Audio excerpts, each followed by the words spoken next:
I'm Joey, I'm Jason. and this is Metal Monster Review.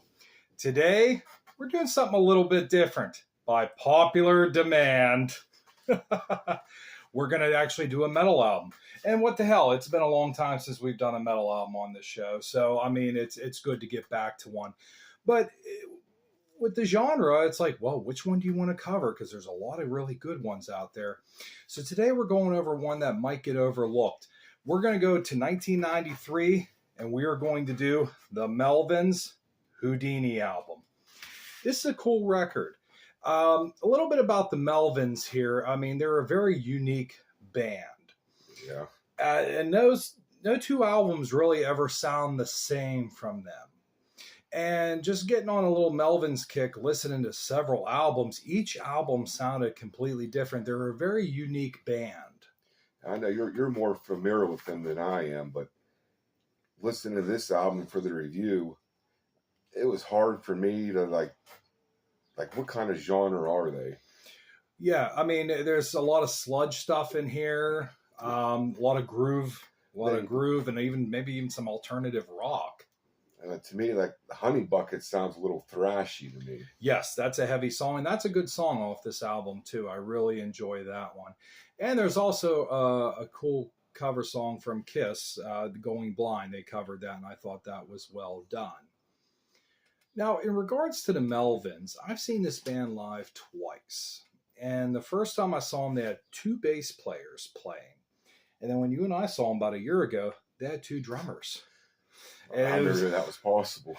But it was lined up perfectly.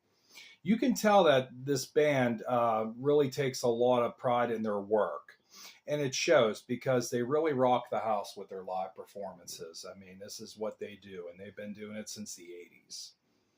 But a little bit more about Houdini here. A little fun fact is that Kurt Cobain actually produced several songs on this album for the band. I didn't know if you knew that. I didn't know that. Yeah, so he actually helped produce some of the stuff off here. But what's some songs that stand out with you?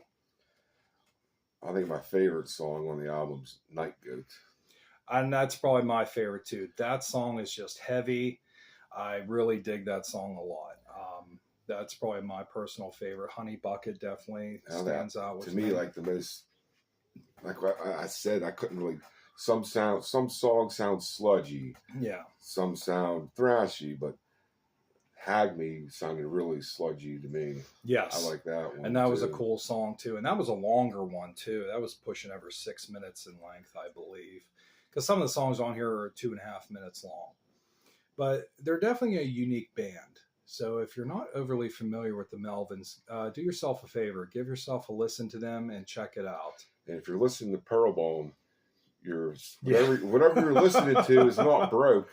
Because I was listening to that song, and I thought my Spotify was fucking up or something. I thought it was skipping. Yeah, it has that skipping sound for about 45 seconds. Because to be honest with you, even re-listening to this album prior to the review, I just had it playing in the background, and I thought the same thing. It's like, stop skipping. What the hell happened here?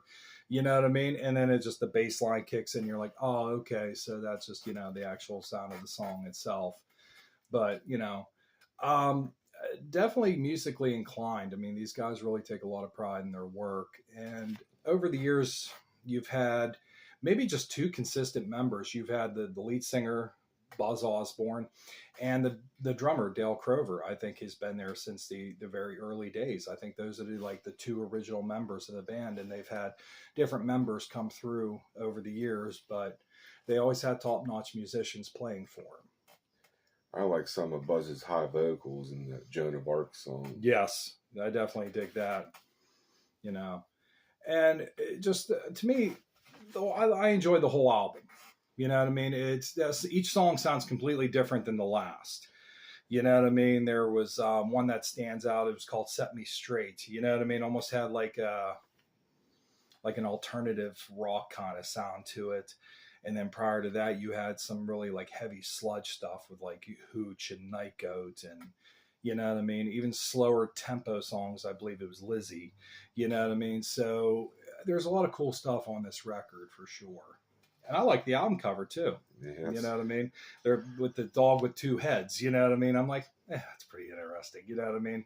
That's definitely something you don't see. I'm always a sucker for drum beats, and you mentioned about Lizzie. I like how some of them drums and I got solid. That solid. Boom. Yeah. Yeah, definitely dig that. So, now is there anything else you'd like to mention here about the Melvins Houdini album? It's just, it's hard for me to explain it because like every song is so different. It is. It's hard to, like, I don't know what the hell I'm listening to half the time. Like, is this a thrash metal, a sludge, grunge, just a rock? Like, what the fuck is it? It's the Melvins. You know what I mean? Everything. I was like, even on Spotify, I was on a Melvins kick for about 2 weeks and listened to 6 or 7 albums, and each one sounded completely different than the last. And that's what makes this band really unique, in my opinion. Yeah, to me, give this album a listen to. Get yourself a case of beer, sit back and relax, and enjoy all the different sounds. That's right. So, in the meantime, be sure to subscribe to Metal and Monster Reviews. I'm Joey. I'm Jason. And this is Metal Monster Review.